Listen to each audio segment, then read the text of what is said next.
And in the art style, you get a more detailed look at Link, but I mean, is he really looking that great? I mean, again, like you can... Hey everyone, this is Jan and you're watching a little daily indie game dev on Sunday the 5th of July 2026.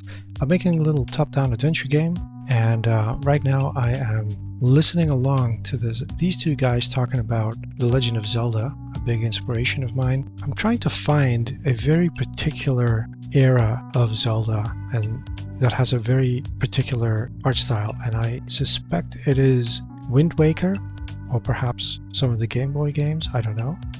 I've reached the phase where it is time for me to open a new app, so it's time to get out of Unreal Engine and try out the Krita Art app that is open source, it's free. But let's see if all those years that I spent in Photoshop, if those skills and keyboard shortcuts burn into my brain, if they translate to a completely different art app. Spoiler, some of them do, but a lot of the keyboards, they do not. So let's figure this out.